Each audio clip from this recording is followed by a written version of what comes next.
What is the answer? Are there tapes? The president in the Rose Garden today, we knew that there was going to be some pushback after the first tweet hit this morning early. Despite so many false statements and lies, total and complete vindication. And wow, Comey is a leaker. We start there with our expanded panel. Jonah Goldberg, senior editor at National Review. Lisa Booth, columnist with the Washington Examiner. Julie Pace, White House correspondent for the Associated Press. And Jeffrey Goldberg, editor-in-chief of The Atlantic. I call this my Goldberg bookend. And we're just in the middle. Yes, but I'll start with the ladies. Thanks for letting us be here, guys. Julie, you were there. What did you think? Well, I think the president does feel vindicated on one front, and that's the fact that James Comey did tell him 3 times that he personally was not under investigation as it relates to the Russian collusion during the election.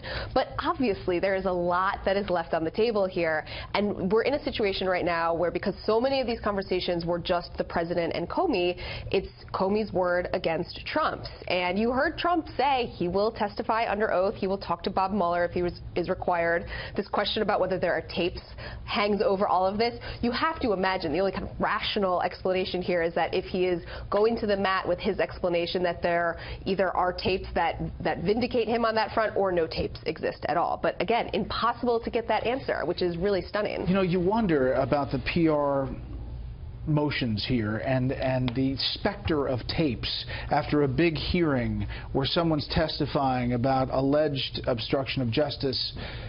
It just doesn't, it's not a great image. It's called winging it.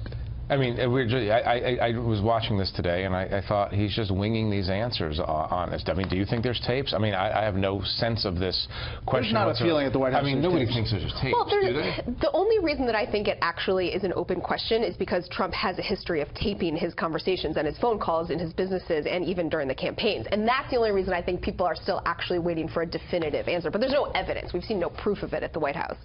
Anyway, sorry. No. I just, I was watching that also, keeping in mind what his lawyer, I mean, I've been deposed. A lot of us journalists have been deposed before. You know that one thing that your lawyer says is don't offer anything. Don't offer to talk more than you have to talk. And I just thought his lawyers, White House counsel, you know, other lawyers are thinking, oh, God, please don't promise to talk to Mueller. Please don't say these things. You know, Comey was under oath. That's serious. You're going to be under oath. That's serious.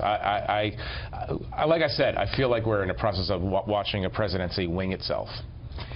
Lisa, on the flip side, this is his style, is to be aggressive, and he obviously feels confident after that testimony yesterday.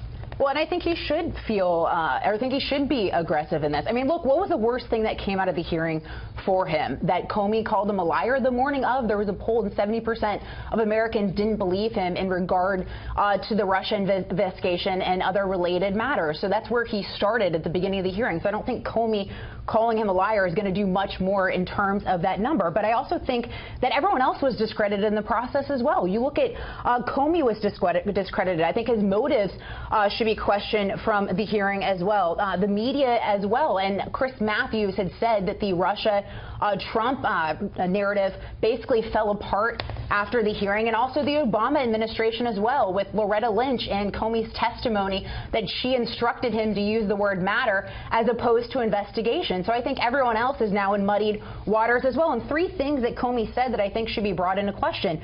One, going back to his May 3rd statement, his testimony the other day sure seems in contradiction to that. Also, Comey testified that he released the memos in response to Trump's May 12th tweet. Well, there's a New York Times article on May 11 which closely mirrors those memos. That was the day before Trump tweeted. So we already know that Comey leaked. Was that him? I think it's fair to question that. He also said that no reasonable prosecutor would have brought charges against Hillary Clinton. Well, as Senator Rich pointed out, nobody has ever been prosecuted for hoping something. So I think there are a lot of things to also question the FBI director as well. So, Jonah, on that, the FBI and the Trump administration is going to file through his lawyer a challenge to the DOJ on this releasing of documents. Is that something that's fruitful? I don't know. Look, I'm getting some deja vu on all of this. To me, this is in a sort of Benny Hill-like sped-up version, a replay of the 1990s with Bill Clinton and Ken Starr, where the Trump forces, all they want to do is discredit the special counsel, attack his credibility, attack him, while at the same time... Well, this was the FBI director. The special counsel is Mueller, and... Right, I know. They're attacking, in this case, they're attacking the messenger in the form of Comey, but my guess is Mueller's day will come. Meanwhile, we're hearing, when Donald Trump says he would love to be deposed under oath, that's what got Bill Clinton impeached. It is mind-boggling. You have to think that poor, Don McGahn must be mainlining black tar heroin at the thought that his client is going to be deposed under oath. It's insane. There's not a lawyer out there who thinks that's a good idea. My guess is it's just bluster.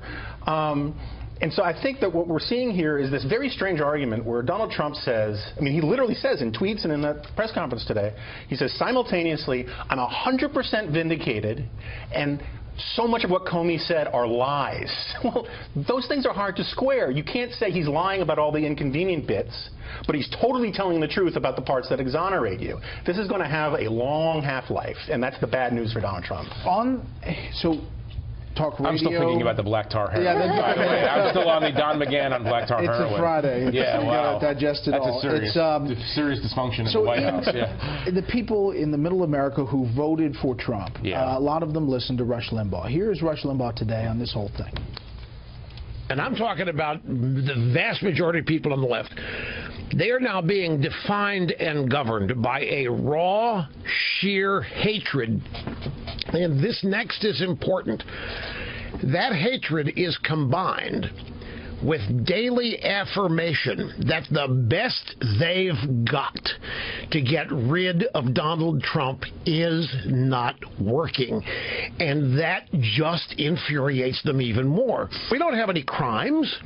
We haven't been told what crimes are being pursued. All we have been is lied to. So there's a lot of feeling, that where's the there? And we don't know what we don't know as we're reporting this. Well, that is the interesting thing. Mueller is going to take a long time. We don't know how long it's going to take to find out what the there is. There's a lot of smoke, and it's a cliche, but sometimes there's often fire. But I'm open to the idea that there's less here than meets the eye. I'm also very much open to the idea that people get in trouble when they try to cover up things that aren't as serious as the cover-up becomes. I just have to, I never thought I would say this, I'm disagreeing with Rush Limbaugh on your show, but I think Jim Comey, and I'm disagreeing with Lisa as well, I think Jim Comey is not discredited in this. I think he came out of this looking fairly straightforward. He looked like he admitting the leaking. First of all, Donald Trump being upset by somebody leaking is a little bit rich. Let's just leave that there. This is a situation in which I think Comey was quite forthcoming, and it's a situation in which the former director of the FBI called the president a liar under oath. That's very novel. That's a very novel experience in American public life. It is, and that was a big moment at the beginning of that hearing, especially as he laid that out. Yeah. Outside of what he had already testified. Turning in. I guess the question that kept on coming up, Julie, was that why didn't the FBI director, the same guy who under the Bush administration stood up to power and said this does not stand, why did that same guy not say, Mr. President, this is inappropriate. We need to get the Attorney General back in here. You can't do that. You may not know this, but you can't do that. I think that's where Comey actually was the weakest in the testimony. It was a huge question going in, given everything that had been reported about his interactions, and I don't think we came out of it with any clear answer. He essentially says, I wish I could have been stronger. I wish I could have been more courageous.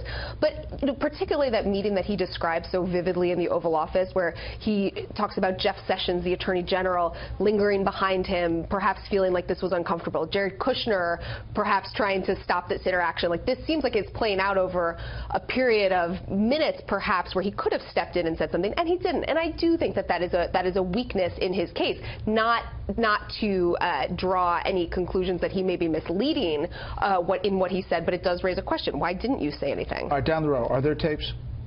No, and they've just been asked for by the Russia Committee. Right. I have no idea. I'm sorry. Yeah, you don't even have a yes or no? I don't, okay, all right. I don't know. I simply don't. I don't think there are. Hard to believe that there are.